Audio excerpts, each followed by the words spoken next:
Well, ladies and gentlemen, may I greet you once again and welcome you to this epic episode of the Africa Civility Show. I'm so excited because we're gonna have a wonderful time today. As we know, we go on air every fortnight. We were together 2 weeks ago. We're here together again. Today, we're gonna be together again the next 2 weeks. And today, we're gonna have a very special moment because we have a very special person with us joining us today. That is Dr. Reda. And I'm so excited because of the theme for today. We want to present and bring about the global perspective or view of Africa. And we're going to hear what Dr. Reda calls them sustainable civility. This is key for the development of Africa, and I believe not Africa at large at all, but as well, I'm sure that I mean, say, not just for Africa or Africans in Africa, but I believe for every human being, even you join us today, I'm sure you're going to benefit from these points, from the thoughts that Dr. Rada will be presenting in this show today. So just to give you an idea who we are talking about, Dr. Rada, Glenn Rada is the founder and president of the Human Equity Value Institute and the creator and developer of its governing principle, the human equity value concept, and has also written its curriculum for professional training as a such education model with the United Graduate College Seminary International. It has been endorsed by Dr. Sir Claude Rivers, the United Graduate College Seminary International, and the former ambassador of the nation of Suriname to Trinidad and Tobago, Fidelia Grande Colon. In 2014, Dr. Ryder was honored to receive the Haitian Nations Golden Rule Award and subsequently was appointed as Goodwill Ambassador for the Golden Rule, which ethics says treat each other the way you want to be treated. This is very interesting. It just says treat each other the way you want to be treated. He was also appointed as the Haitian Nations Advisor to the Caribbean states and territories by its founder, Dr. Sir Claude Rivers. In 2016, he was in 2016, he received the ICN's National Statesman degree on Capitol Hill, Washington, D.C. He holds a bachelor's degree in Christian leadership and is the recipient of an honorary doctorate of philosophy in humanities from the United Graduate College and Seminary International. I also understand that Dr. Rada is the founder of the City with Foundations Church. Is the founder of the City with Foundation Church. He also is a loving husband of one wife, Alicia Keeps Rada, and the proud father of their three children. So we are excited today to have Dr. Rada on the show. Dr. Rada, welcome to the Africa Civility Show. May you please, I wanted to feel at home, feel most welcome on the show right about now. Well, it's great to be it's great to be here, and I'd like to say, thank you for having me, and to all the listeners, it's really wonderful to be on this platform to speak about my home continent, and to contribute to Africa, to contribute in a special way, and I had the privilege of being in Africa in 2000 in 2010. I went to Ghana, Accra, Ghana, Oh, Africa, to do a conference and speaking about Africa's future. So it's wonderful to come back like this on this show. And you made history, Professor, because this is my first show in Africa online. So you made oh, history. sure. Wow. I'm so excited and blessed to hear that, Doctor. It's a blessing to know that. Very Yes. interesting, very interesting, very interesting. So, Doctor, we want to just talk about on the global view of Africa and understand that we're going to be hearing more on your narrative. We talks about African civility, a sustainable civility, and this is what we need to hear today, so we can awaken to the so we can awaken to the consciousness of the power that we have to change not only our lives but also the content at large. So I believe that what you have to share with us is going to benefit someone right there who just joined us, or even the people that will be joining us watching just after our live show.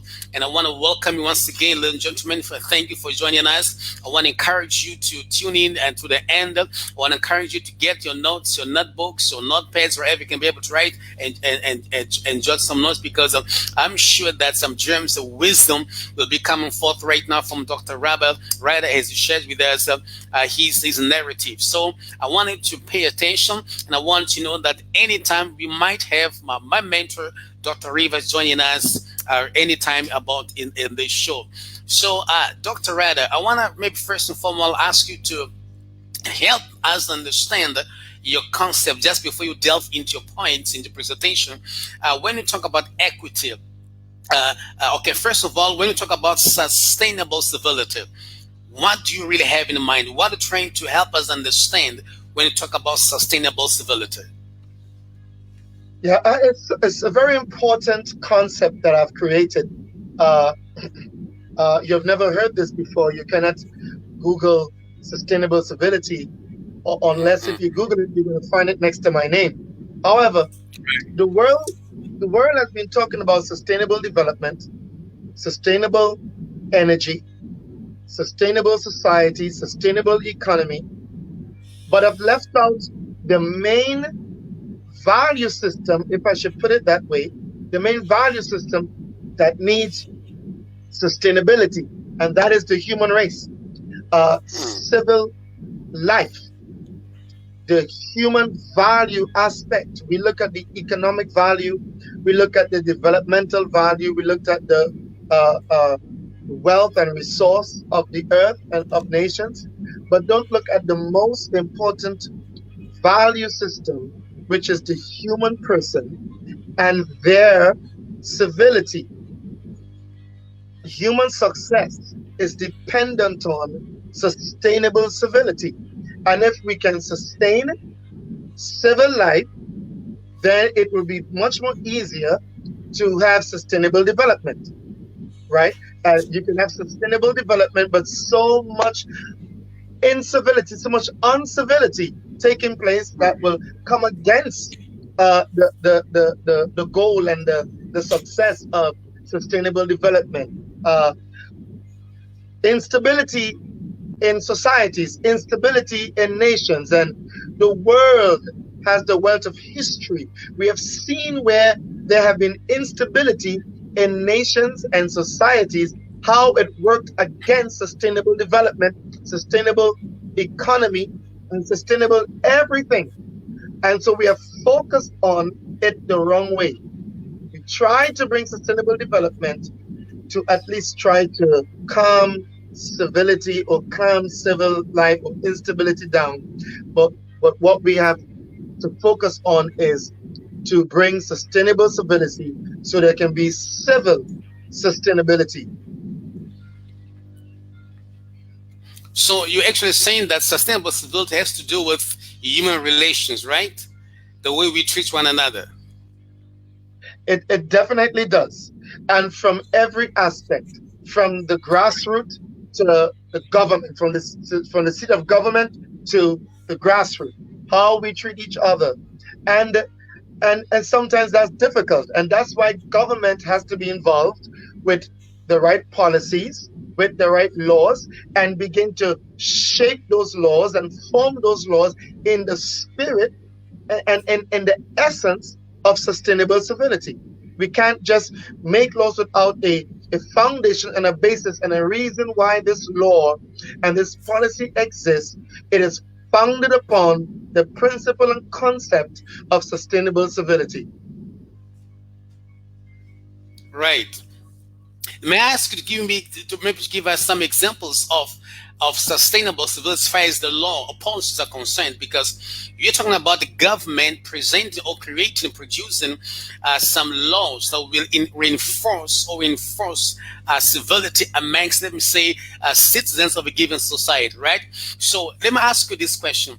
Could you give me examples, practical examples, maybe one or two of civil laws, for example, that a local government, or even, let me say, even at the level of a municipality, could just produce or enact in order to foster sustainable civility in a given society?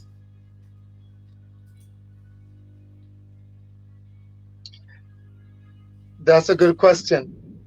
It brings it brings me to some some key areas of sustainable civility. Number one, Right. we Mm-hmm.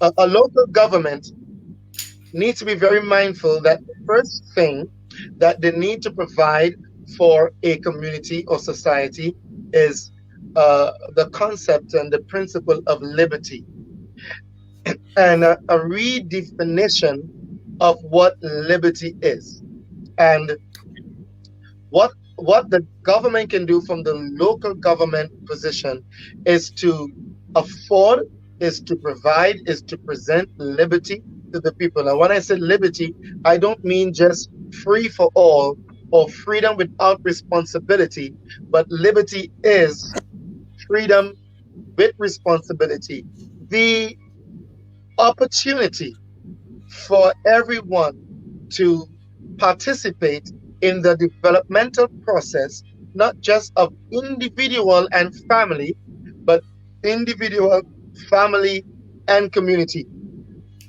If the government from that level can find a way to merge these three things in place, the individual, the family, and the community, then we're going to find that the people has now the liberty to develop. You know, we have been trying to get people to develop themselves and so forth. But what we got to do is give the people the liberty to not only develop themselves, but to develop family and then develop community.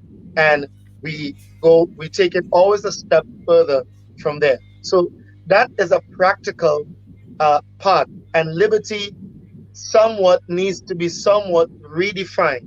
Needs to be There needs to be a re-educating of what liberty really is, and then make it applicable and implement certain measures that would present liberty to the people in that nation, society, or that community. Yes, yeah, yes, Dr. Rebbe. Right. Let's just look, for example, still on the note of liberty. Let's just look, imagine a given society or community. Now, you're talking about something very interesting. You mentioned to say that you talk about freedom with responsibility, right? Freedom with Yeah. responsibility. Now, doctor, when you say freedom, what do you really have in mind when you say freedom in a given society? You mentioned about individuals and families, right? But then when we talk about a community in particular, then we bring the word freedom. How can we present this word in a way that we can all the citizens can understand that this is indeed liberty, means the freedom with responsibility. And number one, maybe just add to that, when we say freedom with responsibility, whom am I supposed to be accountable to in a given society on the tenet of freedom with responsibility?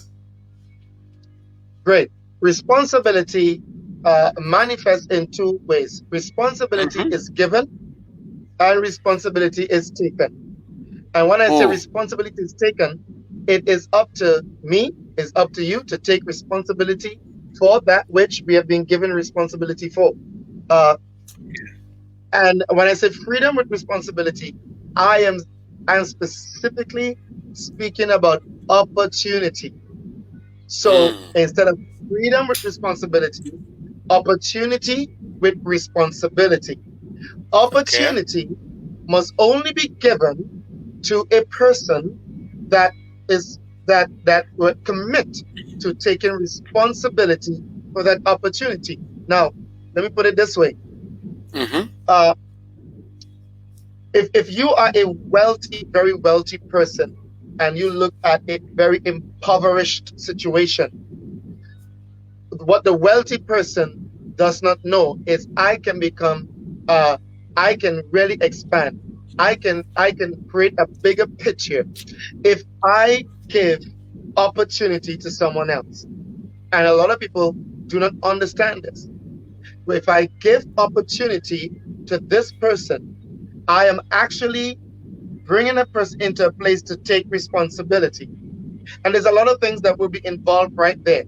I'm giving this Mm-hmm. person the opportunity. So when I say liberty, liberty is really giving a person the opportunity, the freedom to take responsibility for an opportunity given to bring development, and will give that person so many different things. It will give that person not just liberty, but it will give them something very key: dignity. Dignity Okay. is very key. So so when I come to this person and we I want to allow development, I want to allow things to expand. And the only way to do that is to afford someone the opportunity so that they can discover what they have responsibility for. And it's responsibility with opportunity. So when I say freedom or liberty with responsibility, I'm speaking directly of opportunity. Opportunity must come into play when we are talking about people having that freedom. You must allow them the opportunity to develop, the opportunity, and whenever opportunity is given, responsibility is born. Whenever opportunity is given, I just have a, I just love what you're just saying, Dr. Redder. But then let me just, I want to make sure that I understood what you're saying. In a given society, we got two players who are responsible, quote unquote, to give opportunities to the local citizens. We have the local government, right? We got the wealthy as well. That's what you're saying. Yeah, yeah, and And the then, wealthy is more or less the private sector, the private sector. okay. So let me put that there, the private sector and the government. Right. So we got the government and the private sector. Now, how, you mentioned to say that when someone takes responsibility or maximize the opportunities given to him or to her, that in turn will, if the person does maximize it correctly, that will bring dignity to this person. How do you tie Yes, that? yeah. You know, uh, let me give it from a biblical worldview. Let me give it from a biblical worldview. Right. When God wanted to establish Israel as a nation, they were in Mm-hmm. bondage. They were in bondage. They were in Egypt for over 400 years, Right. 430, 420 years. The first thing that the first thing that God put an order on the list was, let my people go. Give them liberty. Give them liberty. The second thing that he gave them was dignity. And he gave them Mm. liberty first to let my people go so that they may serve me, so that they may worship me, so that they can express themselves to God, so that they can express themselves. People want to express themselves because in their expressivity, they find dignity. If people cannot express themselves truthfully, their dignity would be suppressed. And so when you Mm. look at what is happening in the nations, when people's expressivity is suppressed, their dignity is being suppressed. They don't have Okay. the liberty to they don't have the liberty to express themselves. And so because they don't have the liberty to express themselves, they they are robbed of finding and discovering their dignity. Dignity is critical for Mm. for a people. Dignity is much more important than even an economy. Okay. Dignity, you can have a great economy, you can have a successful economy, but if you don't have dignity, we have a problem. We got Right. a serious problem. And and because because there's a deficiency, because there's a deficiency of dignity, then you have that. that big space in the center where you have the wealthy and you have the very poor. And so people, what they're looking for is not just wealth. People are looking for dignity. They want to be respected. They want to be valued in every way possible. They want to be valued. So without, if you give people dignity, but you don't give, if you give people liberty, but you don't give them dignity, you are lying to these people. Mm. If you are prepared to give people liberty, you have no choice but to allow them the opportunity to discover their dignity. And I'm telling you right now, there are many powers that be, even governments in the world, do not want people to discover the most important thing they can ever have, and that's dignity. So, Dr. Ryder, are you saying, in a sense, that dignity, is there a correlation between dignity and identity? Do they go together?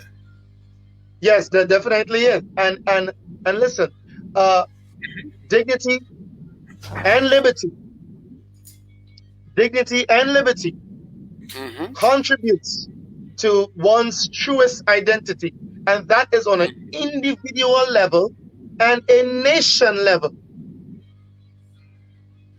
And we're Right. talking about Africa. We're Mm-hmm. talking about Africa.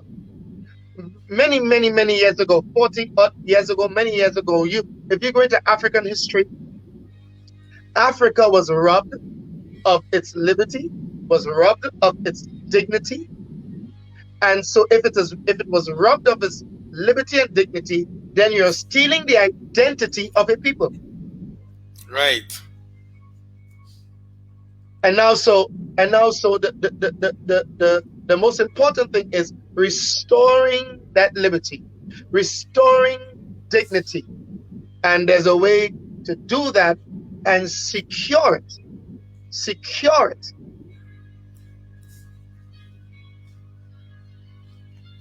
And then let me see, Dr. Ryder, could we just say that, or maybe let me put it this way, besides the government and the private sector, is there any other actor, so to speak, that could be responsible or in helping restoring liberty and the dignity of a given people, of a given society? It starts with leadership, Okay. like yourself, like yourself. It starts with bringing awareness to people, Mm, mm, selling the idea, selling the truth that you are valuable. You are of value to the world. You are of wow. value to your nation. Your nation needs you. And so it starts with each one of us. But if you do not know, because your Mm, identity mm, has been tampered with, then right. then that's where leadership comes in. Leadership that can serve people, leadership that can reveal to people who they really are, from a government level, Mm, from especially these two main institutions, the institution of government and the institution of the church. It okay. is the responsibility of these two institutions to really drive the civility aspect of dignity. You can never have sustainable civility without restoring the dignity of a human being. Wow. Let me just bring you back still again, Dr. Ryder, on the African Yes, continent. We were, like we talked about, we were devastated by slavery and then colonialization. And in most, or in some African countries, there is there's a very dangerous implications, maybe inference, right? When we, okay, let me bring you back. Let me bring you into my country, Mozambique. We were colonized by the Portuguese for almost 500 years. Then there was this we used to call anti-colonial war. We wanted to, because we tried by civil and peaceful ways to gain our independence or freedom from colonialization, but it did not succeed. So we delved into warfare. We went to war to get our freedom, and eventually we got that in 1974. But just to cut long story short, there is this implication in most African countries that it seemed that the people that fought for colonial independence, it seems that they wanted to substitute the colonial masters, because if you go into their ideologies or ideology way fail before they the ideology that God brought them together, that made them try to fight for independence first and foremost through peaceful ways, and that having that failed, they went into warfare, into wars. But then after gaining independence, and it seems that they decided to do unto their fellow citizens the very same thing that the colonial masters were doing before. Like in my history, I've come to understand that one of the reasons why we had civil war was that was because that before independence, when they came together, the groups came together, they agreed that we're going to have these persons our leader. Once we so that we could be organized. Once we gain independence, we're gonna go into democracy. We're gonna go into voting, so we can we choose someone to lead us as in the free country.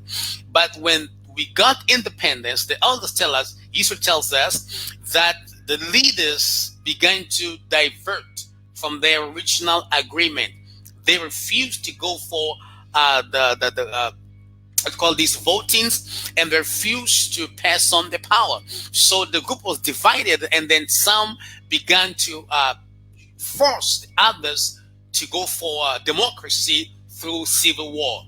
Now, my question to you is, what could have possibly happened to such leaders that before independence from colonial masters or colonizations, they had this agreement?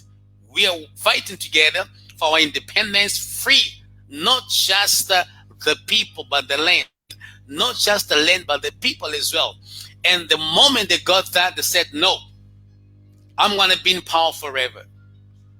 What possibly could have gone wrong, or in their minds, just a possibility that they forsook the idea of liberty and the idea of human dignity? That's it.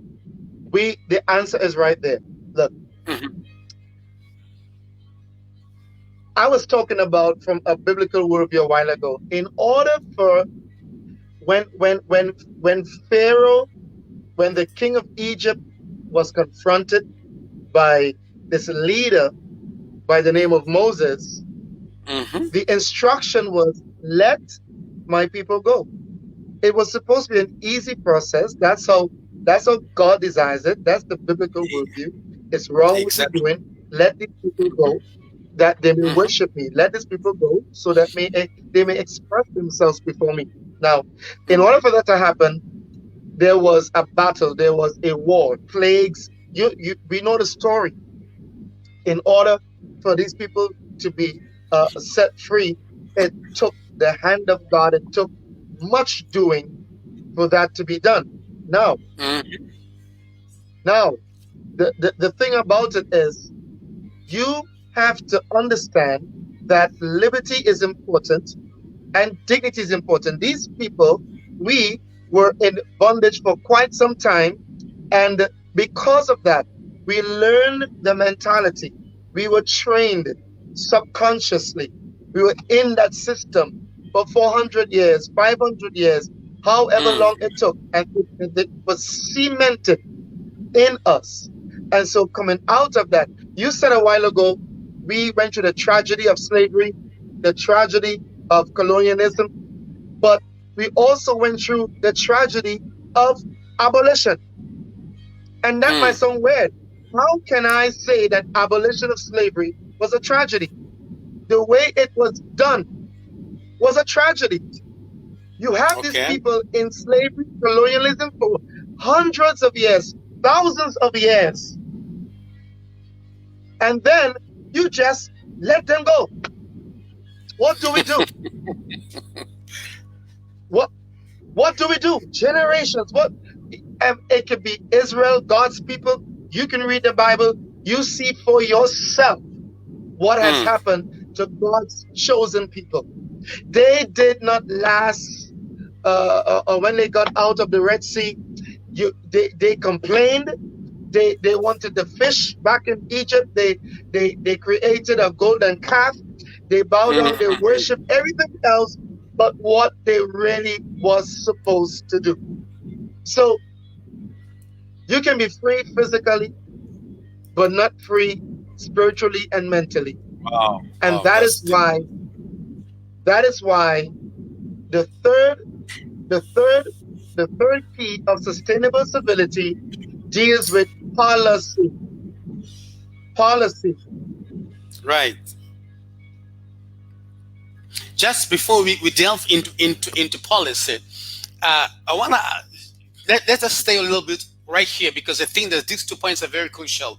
I think they could be even be the foundation for the other points we may have on this regard on sustainable civility for Africa. I think even the world at large. We are talking about liberty and dignity. Now you mentioned you talked about Moses, how God has to send Moses with one message into Pharaoh, let my people go. Now I want to ask you this question. God, it seemed that God had to train Moses as well to be able to deliver his people on, let me say, on in a good or righteous mode.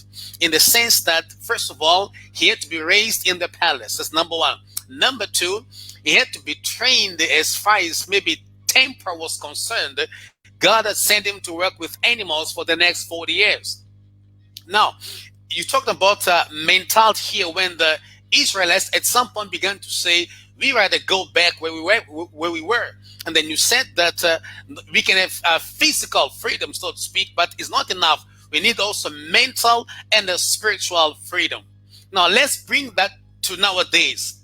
How could we address this? Let me say to those who in power or the powers that might be. First of all, we need to help them get rid of their subconscious programming, which maybe they got, let me say, quote unquote, in Egypt, like where they were born and raised under the colonization regime.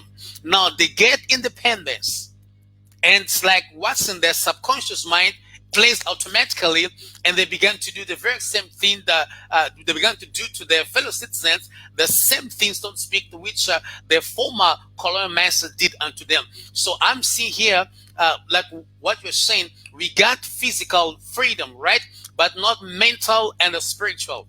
But then, how do we get these leaders? Because Moses had to be trained in two dimensions. One, he was raised in the palace. Number two, God had to get this man to work with animals. I believe that was some kind of training as well. Now, how do we Yeah, bring that to today. our leadership today?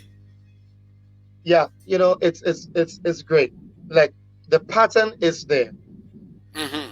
As I said before, the first thing that God gave Israel was liberty, and Yes. He gave them liberty as a people. He gave them liberty as a people. There's a difference with the word people and the word nation. When you speak of people, you speak of a culture, you speak of an identity. It's something Hmm. personal. Yes. When you mention the word nation today, you speak of government, economy, society, culture, everything. But when you speak of a people, it's more personal. So he didn't say, let my nation go. He said, let my Okay. people, my Okay. people. So Right. therefore, listen closely. A government must understand that the people do not belong to the government. People belong Mm. to God. People Wow. belong to Wow. God. The government has a stewardship. The problem with the leaders who took over from from the slave masters and colonial masters is that they bought into the ideology that the people belong to me now. Okay. We have belonged to you. We have belonged to you for so long, and we did everything possible to get from under your dictatorship, your false narrative of leadership. Now the opportunity is mine. When you get that taste of power, the example that was set before you when you should do the opposite. Now I am in power. All these people belong to me. We got to Yeah. understand the people belong to God. You can see that in almost every constitution, in almost every, I guarantee you, in almost every constitution, there is the mention of God. There's the mention of Wow. God in every constitution. Like America, America said, one people under God. And so what that is declaring is that the people belong to God. Even if they don't want to believe it or not, you belong to God. So let's just take it. The people belong to God, not to government. Right. The people belong to God. Ladies and gentlemen, if you just joined us right now, I want to say welcome to this epic episode of the Africa Civility Show. I'm having a wonderful, powerful, profound, and real life changing conversation with Dr. Glendon Redder. We are talking about sustainable civility right here on the Africa Civility Show. And just on the last intervention from Dr. Redder, I underline the fact that he's saying, or the truth that he's saying, that people belong to God. Whether we agree or disagree, accept it or not, we either take it or not, but this is the truth. People belong to God. Dr. Redder, let me ask you, as you're speaking, something came up in my mind. If this We can see a pattern in the Old Testament, especially in the book of Psalms, whereby God seems to tell the older generation, the Israelites, probably the first ones that got to come out of Israel, they saw the mighty hand of God upon their lives right from the moment they came out of Egypt. I'm talking about the resistance of Pharaoh, the 10, this is the power of God through the deliverance from the what call this, the curses, the 10 curses, so to speak, that came down over there, and God set them free. But God kept on saying to them, make sure you share, you tell the next generation, share with them how God delivered you, how God brought you forth of Egypt with a mighty hand. Now, my question to us: how do we bring that? How can we bring that in our days, nowadays society? We have the older generation be able to teach and they share with the younger generation how they've seen, because I still believe that though there was in like Mozambique, there had to be a war against the colonial masters, but I believe that at the end of the day it was God that eventually freed this land and freed the people. How can we correlate with what God told Moses to do, to tell the people, to show the younger generation how they've seen the mighty hand of God upon their lives, especially throughout the deliverance process? And then how can we do the very same thing, sort of pass on the baton to the next generation? Because in most African states, the older generation, especially after independence, and those who are in power, do not enjoy passing the baton to the next generation. We want to grow older and even die to the point where we can't even move our fingers anymore. We're gonna go on crutches. We're gonna go on wheelchairs. We're gonna go on walking sticks. We just don't care. As long as I'm in power, I want pass on the baton. We don't have this mentality of mentorship, right? Of passing on, teaching, not just passing on, not on passing on, not just the position, but the wisdom, the knowledge, the experience, whereby I step out of this position, then I become a mentor, a counselor to the young men lead now, assuming the position which was mine before. We don't have this mentality in general, in most cases, most instances. How can we bring this? Don't don't destroy your history. Don't mm, destroy the value of history. This is what many leaders have done, as you spoke. What we do with our history is important. And so, what God was telling Moses to tell the people, mention this to the generations that will come after as a memorial, as not to destroy your history. The history of a nation is critical to the existence, the present status of this nation. The future of a nation is dependent on the history of a nation. Do not destroy the history, the value of your history. Do not pervert your history. Do not negatively rewrite your history. We have not learned the art of valuing our history. mm. And because of that, we have destroyed it. And so, if you destroy history, Professor, what would two generations, the third and fourth generation, do? They have to always create history, adopt somebody else's history into their frame of thinking, and you begin to realize a change, a paradigm shift in societies because this country, this nation does not have a history. And we go back again to liberty, dignity, and that identity. Mhm. God told them to remind the generations that will come after of your history so that you can remember your truest identity. It was all about identity, all about who you are as Mm. individuals, who you are as a nation. So, so I want everyone, I want your children to know this. I want your children's children to know this because I want them to know who you are. Right.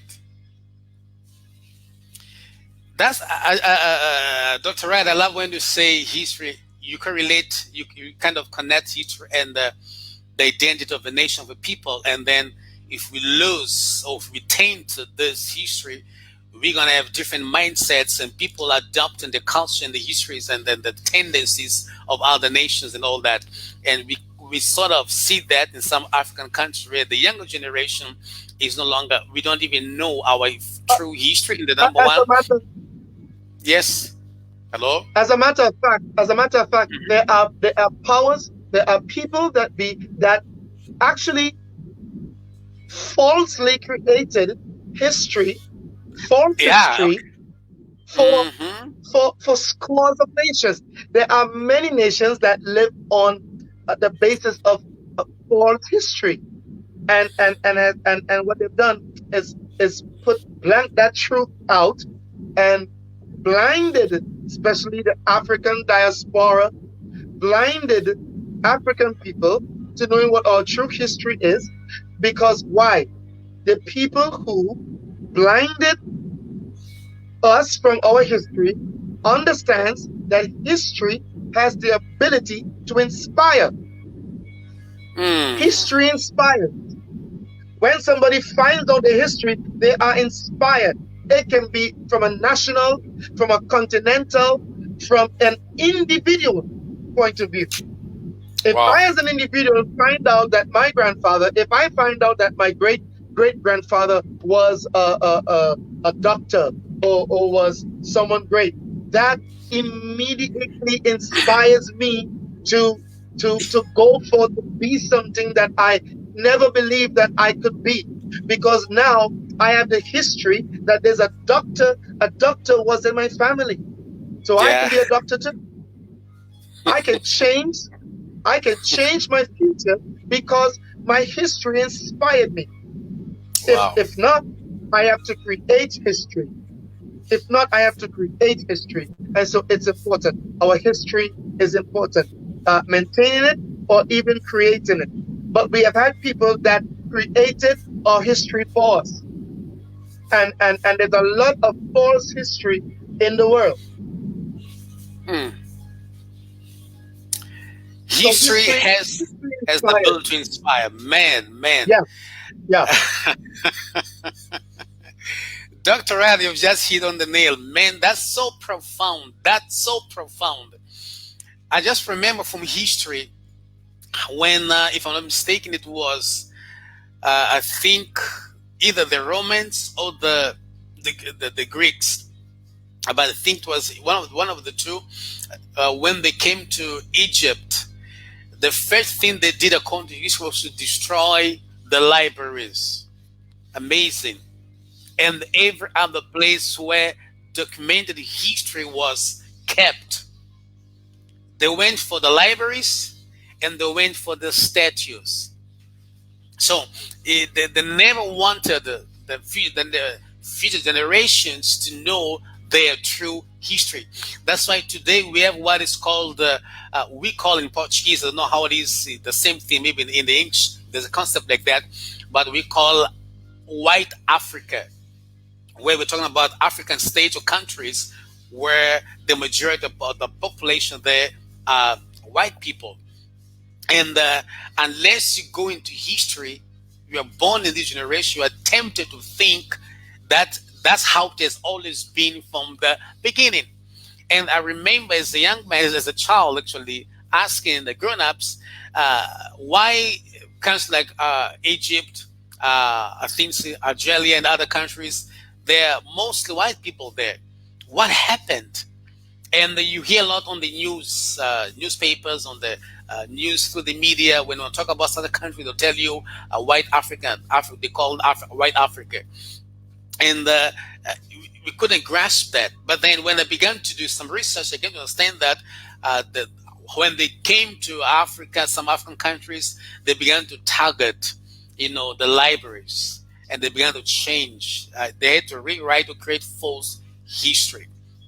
But then, when I was listening to you, a thought came into my mind, which is the need to encourage the younger generation to pursue, to study history, but not just history. Like we know it right now, but to develop a quest, a hunger, and a thirst for the truth, even regarding our African, our countries or states. What's your take on that one, Dr. Rada? You know,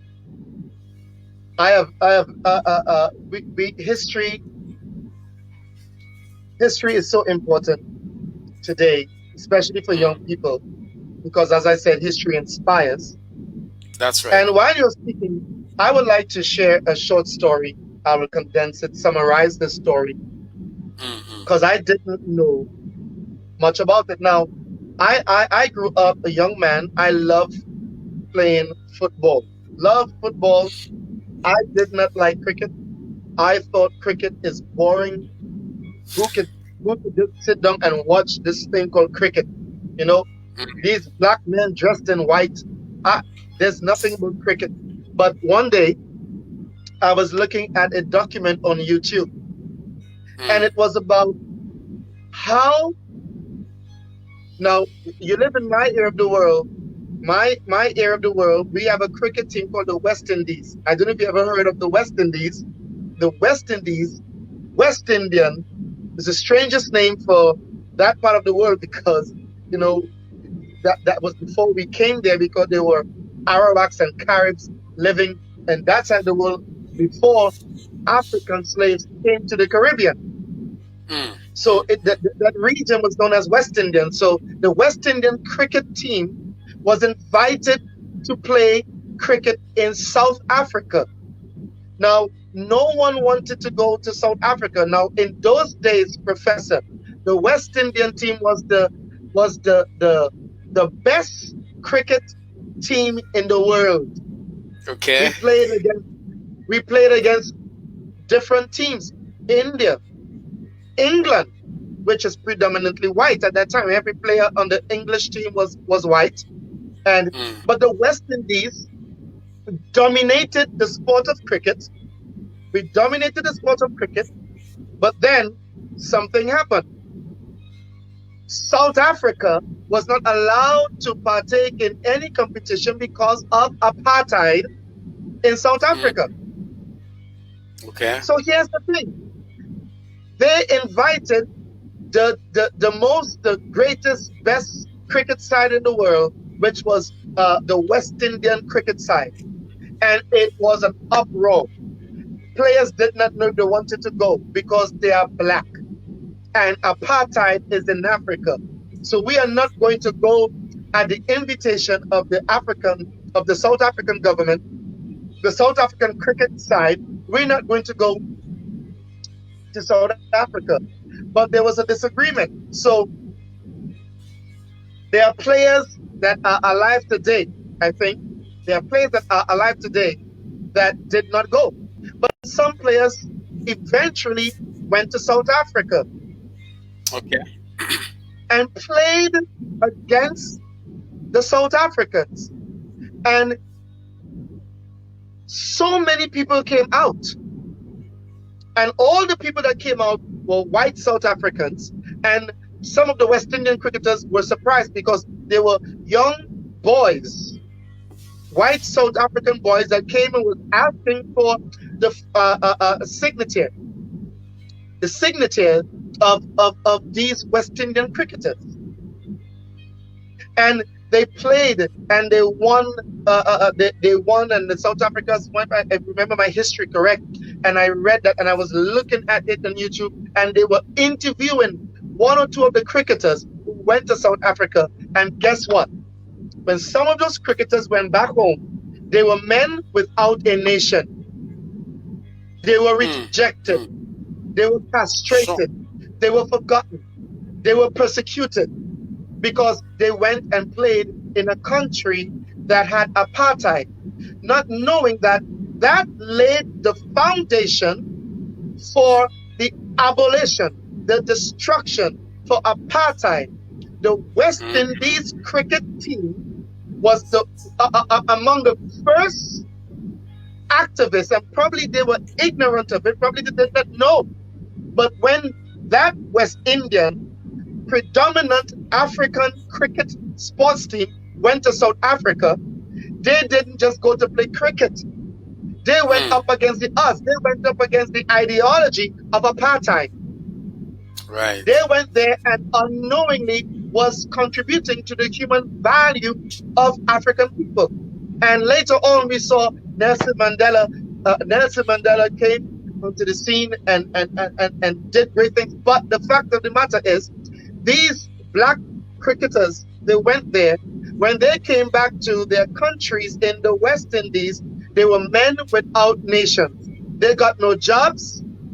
They couldn't play cricket again for the West Indies. They couldn't play cricket for local cricket clubs because they were seen as sellouts. They were seen as men that did something evil. But when you look at it today, they were the men that sparked a revolution and brought dignity to South Africans. And it came from a bunch of black men from the Caribbean, African diaspora, that went back to Africa through the sport of cricket, played against South African cricketers, beat them, and came back to Trinidad and St. Vincent and whatever, and they were not celebrated. Today, if I have an opportunity, I would have liked to see every one of those cricketers who went to South Africa against apartheid. I would love to see them be honored because they brought a level of civility to South Africa through that game of cricket. Wow. That's history. And when I read that history, Professor Mutula, I fell in love with cricket immediately. Wow. I fell in love with cricket. I wanted to pick up a bat and play cricket because I linked cricket not just to the sport, but I linked cricket to that part of history. And the West Indies, the West Indian cricket team has that history. It's not told, it's not mentioned, it's not in our history books. I never learned this in school. My sons never learned it in school, but it's part of our history. And in West Indies history, it's not told. It's not there. So then how can we be even inspired? Yeah, what you just shared with us is so amazing, and it does really emphasize. Actually, I was touched by the story, and these are the people that were orchestrated, yet they were the catalyst, so to speak, to the ending of or to the fall of the apartheid regime. It's amazing, and these are the things we need to have in our history, which should be shared even at the lowest possible level, at level of education, so children grow up knowing this fact and or truthful fact, and again knowing that who wouldn't be inspired, who wouldn't be inspired. Yes.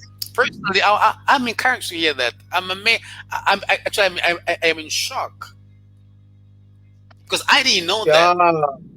Yeah, You it's see, boy, this is something, this is something. Wow. let me tell you something.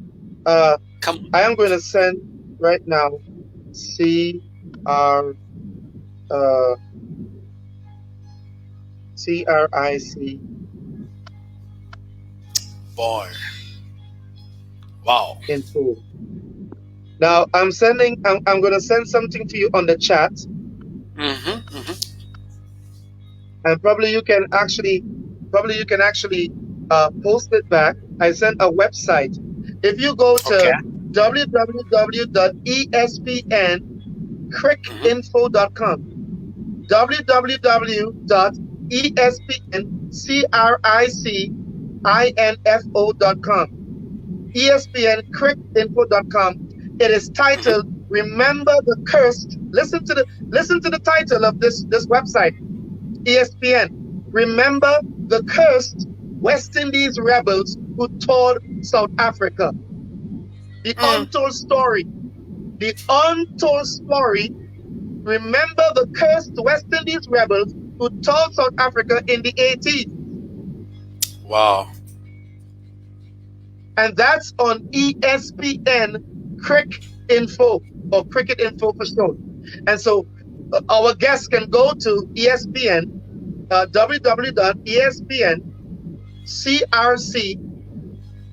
www.espncricinfo.com, and look at that story.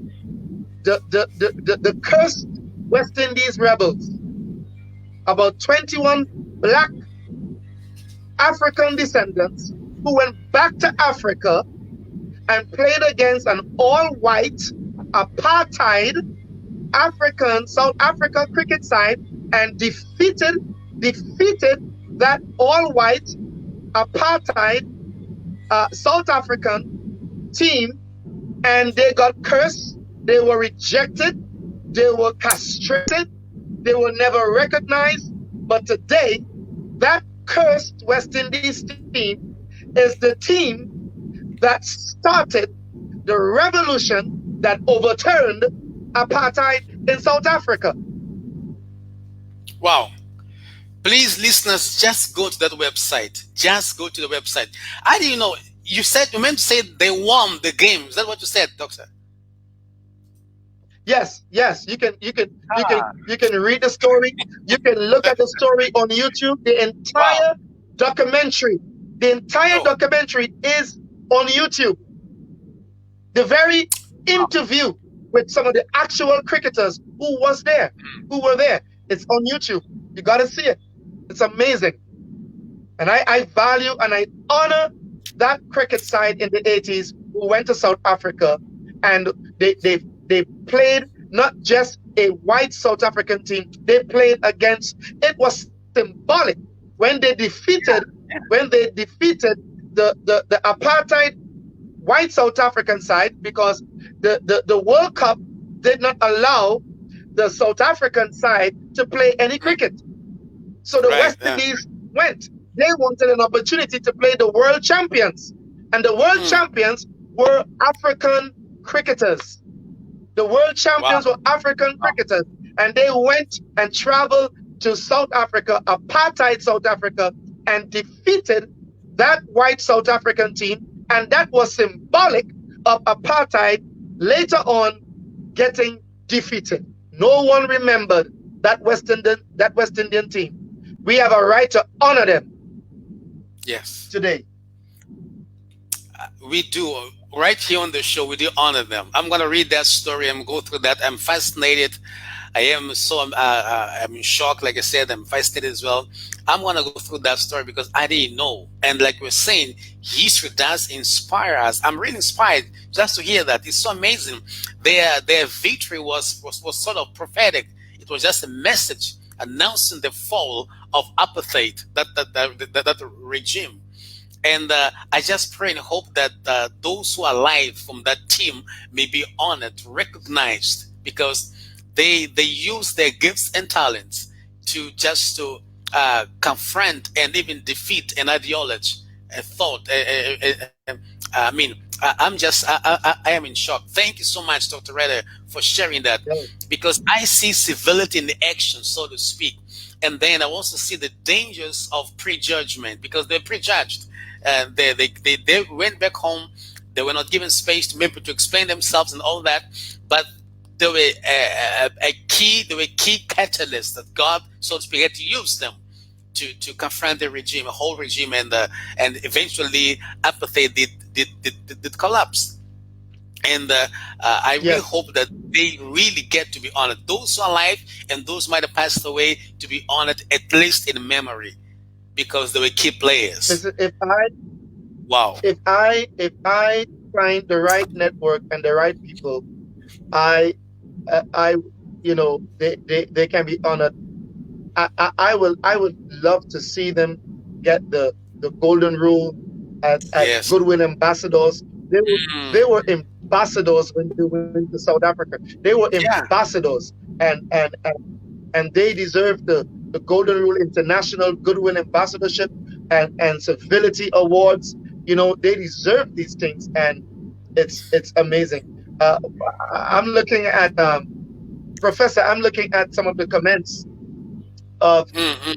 of this show right now. I shared it. I shared the link in my own page and Facebook and so forth. And I'm seeing some folks that I know. Jennifer, she said she remembers. She said they were ostracized. They were completely Mm. ostracized. And she said because the team won, maybe one of the reasons the story was suppressed. And that could be so true. And so the story is Mm. there.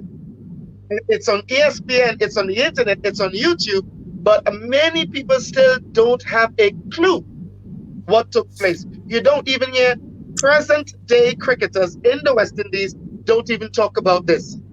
I've never heard some of the present stars on the team speak about this. And so, Professor, liberty, look at it, dignity. Yeah. Look at it, Yes. based upon that story. Look at the liberty. Look at their help brought liberty to South Africa. Their help brought dignity. And guess what? It cost them. It cost Mm. them Yeah. liberty. Hmm. It cost them dignity for South Africa to get liberty and get dignity. Yes. See that? It cost them their liberty. It cost them dignity so that South Africa can get the same thing that they lost. Exactly. Exactly. And so, what is needed? God gave Israel liberty. He gave them dignity, and then guess what? He gave them policy. Why did He give them policy? And in that order, let my people go. Liberty. You are my people. Dignity. Then He gave them the Ten Commandments. Policy. Right. And see, policy is important to secure dignity and liberty. So when you're writing policy as a government, you must write policy that must contribute to the procurement and the security of a nation's or a people's dignity and their liberty. If you're writing policy that does not protect and promote the liberty and dignity of a people, that's not policy. That policy needs to be thrown away into the garbage bin, discard of. That's not policy. That's just another form of colonialism. Again, looking nice, looking good. No, policy must protect dignity and liberty. Professor, the fourth thing that God gave to Israel was geography, land, Right. geography. Land. They came into the land of Canaan. Geography is very important. When you look at what is taking place in the Middle East between Israel and the Palestinians, it's about land. It's about the West Bank. It's about the Gaza Strip. It's about Jordan. It's about all these things. I was in Israel in 2017. I've been to Israel twice. And when I went to the Western Wall, I went to the Wailing Wall. Dr. Rivers was on that trip with me. Dr. Rivers was on that trip. And for a very long time, the Kingdom of Jordan, they had occupied the Western Wall. And that's the actual wall that surrounded the very temple of Solomon, the house of God. And no Jew was allowed to go there.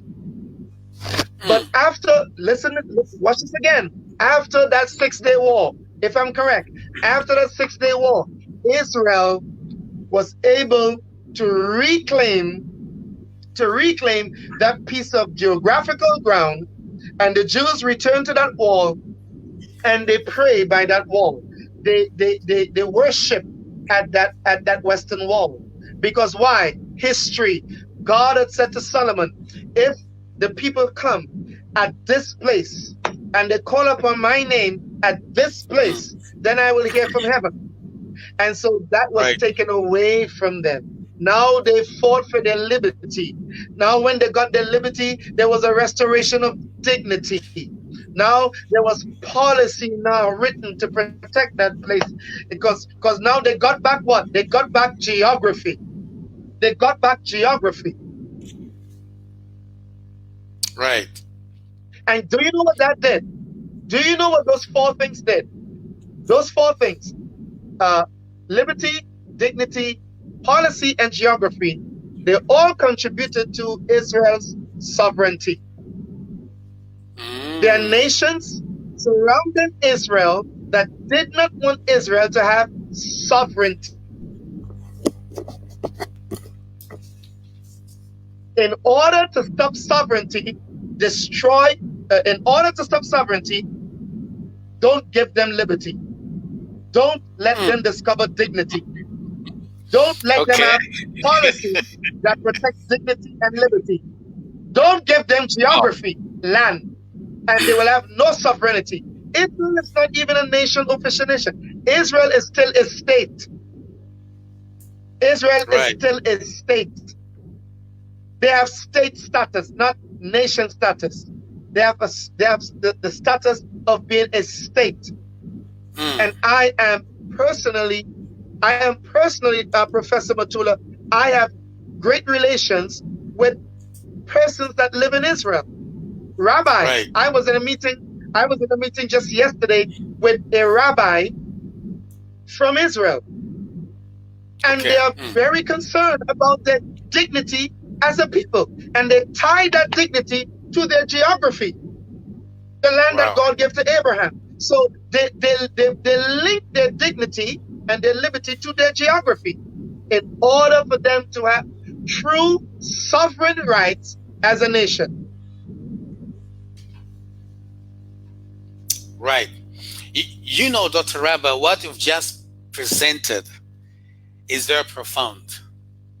That the steps we just explained here, the way you narrated them, liberty, dignity, policy, geography, and sovereignty, as you were delving into your narrative, I even wrote down that there's something you said about policy, very interesting and very important, which I just wish the powers that be, especially in Africa, the top leaders, the policy makers, I wish that they could hear this, and not just hear, but understand really.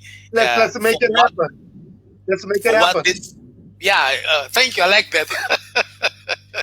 Let's make it happen. Let's make it happen. These, you said policy must protect the liberty and the dignity. Man, Sir, this is too deep, man. Ha! Policy must protect. I don't know. Dr. Mato, listen, Professor Matola, if if we if we Wow. influence Wow. if we influence the right policy that Mm, protects the liberty and dignity of a people, these five keys can influence a lot of things in nations, in yeah, governments. I agree. I These five agree. principles, I these five agree. principles will change every government, change the landscape, the social landscape of every nation on the earth. Mm. And Liberty, governments dignity, need to hear policy, this. geography. Sorry. This perform. Please go ahead. Go ahead. Sorry. Governments need to hear this. Prime ministers, presidents need to hear Yeah. this. And we have the answer right here on the global view of Africa, on the Africa Civility Show. This is the Mm. second time I've mentioned this in this show. The point is, we must find a way to Yes. and educate, materialize and educate this. We got to take this from the drawing books into the very parliaments, into the very government houses, into the very homes of people, and also into our school system. This Yes. should be, Yes. this should be incorporated in history and social studies. I agree with you totally. I agree. We have to plan something about this. Yeah, because this is so. I mean, what these 5 points, they're so profound by themselves, yet they liberate our mindsets and they do affect our belief system. Because any Yeah, nation that could follow these 5 steps, there's no way a nation, this same nation, could not prosper. There's no way the citizens could not prosper should the powers that be in a given society understand and implement these 5 steps. These are the profound. that's right.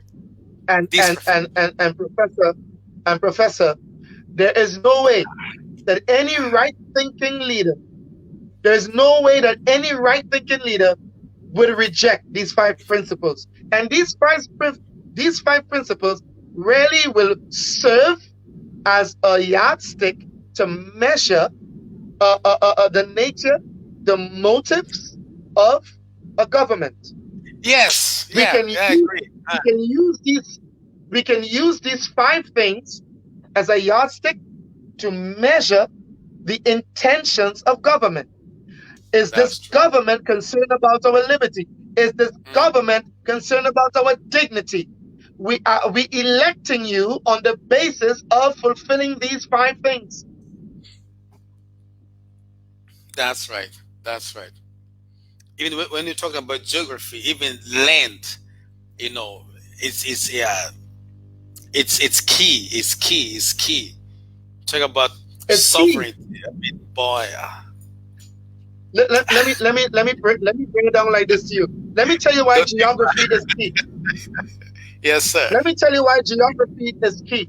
Geography is key because in Acts chapter 26, the word of Hmm. God says through Paul uh, that God has made all nations, or Yeah. by the blood, God has made of one man the blood of all nations to dwell upon the face of the earth, and has given each nation their pre-appointed times and seasons and the limitations of their boundaries. So why? So that they may seek God, if haply they may find him. There is a geographical aspect of where each nation is situated that has a lot to do with seeking out the God who placed them there. So we Wow. don't have the right, the United Nations, the America don't have the right to remove a people from their geographical land. That's the conflict that is going on between Israel and the Palestinians. The, Hmm. the Jews have the biblical history that this land was given to them. The prime minister of Israel some years ago stood in the United Nations in New York and said that God gave to our fathers Abraham this land.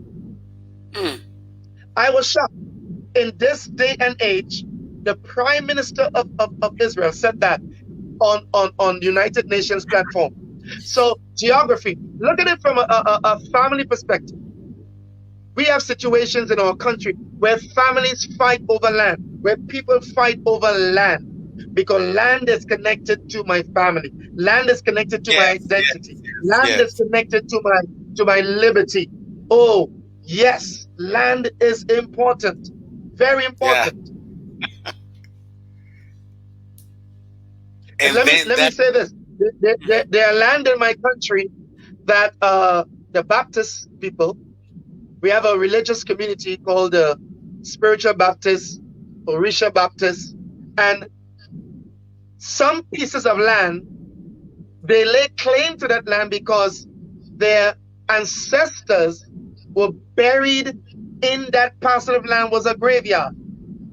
mm, mm, And so they are very sensitive to that parcel of land.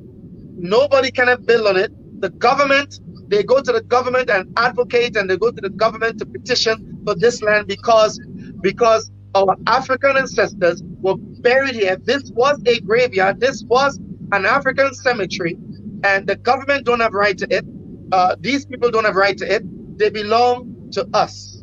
They belong to us because we are descendants, and this land, by virtue of ancestry, this land belongs to us. This parcel of geography belongs to us. So it is. If you take the land from them and you build a casino on it, you just violated not the land, you violated the dignity of the people that believe that this land belongs to them and their forefathers.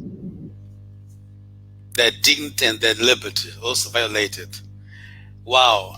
I am so blessed with this conversation today. Dr. Ryder, I wish we had more time because these 5 points are really principles are life changing. They are, I'm even call them game changers. I mean, these principles are powerful. Liberty, dignity, policy, geography, and the sovereignty. I mean, there is, and I even love the way you have organized them, the way they follow each other, one another. We need to have the liberty first, Yes, and that will bring us dignity. yes, There, we need the yes. policy to protect our dignity. From there, we need geography, and eventually, at last, we're gonna have our own sovereignty. Dr. And Ryder, and and and and and do you see where policy is placed? Policy is yeah, placed in the middle. So it yes, protects okay, yeah. liberty and dignity, and it protects geography and sovereignty as well. So that where sovereignty is concerned, that policy will influence diplomatic relations. It will protect, international relations as well. International relations. So policy will speak to that as well. There's so much. Yes, I love the way it really is just in the middle. It does protects liberty and dignity as well as geography and sovereignty. So amazing, amazing, and so powerful. I'm so glad, Dr. Ryder. Thank you so much. I wish we had more time to talk more about this. I maybe think we should find part two. We still discuss because we were able to go deeper into liberty and the dignity. Then we kind of rushed through policy and geography and the sovereignty. I still believe we need to go deeper still in the policy and the policy making and into geography as well into sovereignty. We need this, especially in Africa, because by Yes. constitution, most African countries declare themselves sovereign countries. But then I used to wonder, Dr. Ryder, years back, why, like my country, we know we declare our constitution says that we are a sovereign nation, but it's like our sovereignty is not exercised to the full, right? It's not exercised to the full. Yeah. I mean, if you pay attention, we can sense that, we can feel it. We have our president, a great man, but it's like there's some limitations. And then, of course, I knew because I suspected, and I knew and suspected, and because that may have to do with the agreements they make as far as when the investments are concerned, foreign investments are concerned, Mozambique, and also the acquiring of foreign aid.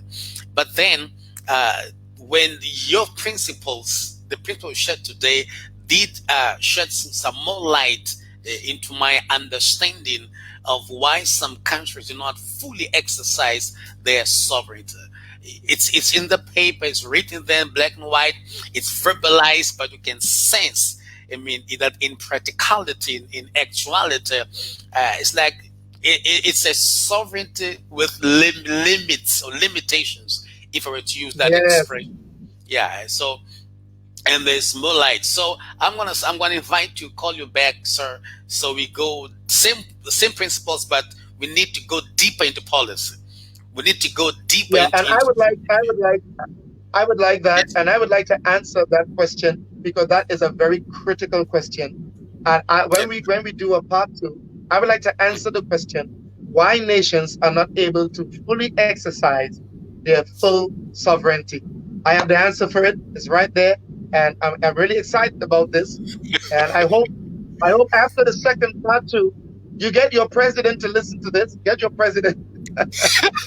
Get your Love president. that. I'm sure. I want let me let, let me I'm confess something, serious. Dr. Ryder. Let me confess something. I'm gonna use these principles.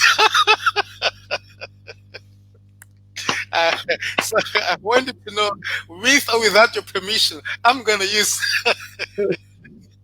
because this is There, so there, enlightening. there's so much more. There is so much more, Dr. Makula. There is so Yes, much sir. more. There's so much more with the principles. But guess what? The government will have to pay. Your government will have to pay me. They'll have to send a jet for me, and I'll give them everything. Hallelujah. And Amen. change. We can change Mozambique and let Mozambique be the. Listen, Yes, sir. Suriname, the nation of Suriname, the ambassador of Suriname is actually waiting on the borders to open so I can go to Suriname and share these principles Wow. in one Uh, of the government ministries to do a workshop in one of the government ministries.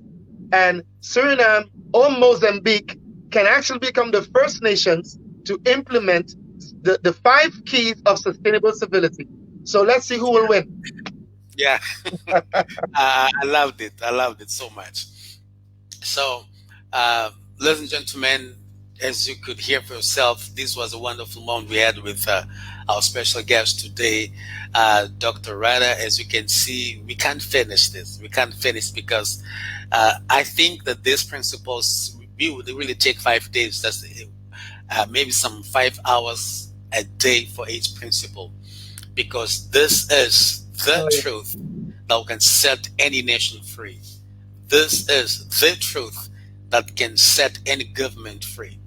This is the truth that can set any individual free. Very profound. We talked about sustainable civility with our special guest, Dr. Redder. We talked about liberty, dignity, policy, geography, and the sovereignty. So if you just joined us, please do not hesitate to go through this live again on your own. Make sure you take notes. Make sure you practice this principle. Let's change the world. This was a Dr. Rada on sustainable civility. Dr. Rada, thank you so much from the bottom of my heart for the time you have taken to invest into this Africa Civility Show. I'm sure that our listeners did benefit a lot from your wisdom, what you share with us today. And I'm sure that those who have taken notes and practice these principles, there's no way that they wouldn't change their families, communities, societies, nations, the continent as a whole, because these are life changing principles, and I love the order in which you organize them as well, because that thing is the right order to follow. We need to have liberty first, then dignity, then we go into policy, geography, and eventually sovereignty. Dr. Rada, thank you so much for your time. Do you want to say a few words, Thank you. last words of consideration to our listeners and our viewers in this case? Please go ahead. We can take these things and make it personal and make it our individual experience. My liberty, Mm. your liberty, your dignity as a human being, policy for your own life, policy for your own family, and the geography, the very land, the place that you live, and your sovereignty in terms of leadership, the influence. We can take these five principles and make it applicable to our own lives and our own family.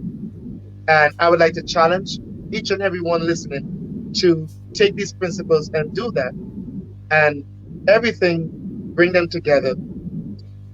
And I just thank God for the opportunity, Professor Matula, for extending that to me. I cannot wait for part two to go deeper, and let's see where this will go and change nations. Yes, sir. That was, ladies and gentlemen, that was Dr. Ryder. Thank you so much once again, Dr. Ryder, for the time you invested into this show, the African Civility Show.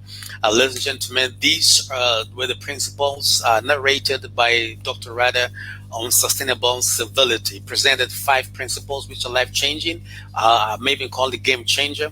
He talked about civility, yes, sustainable civility, narrating on liberty, dignity, policy, geography, as well as sovereignty. We are going to definitely have Dr. Reda back into this Africa Civil Show because we need to go deeper into at least the last three principles. We were deeper into liberty and dignity. We kind of brushed through into policy and geography as sovereignty. We're going to have him back again, and I want to say from the bottom of my heart, on behalf of my whole team, thank you so much for your time. Keep well. See you next time, 2 weeks from now, God willing. Bye bye. Yes, sir.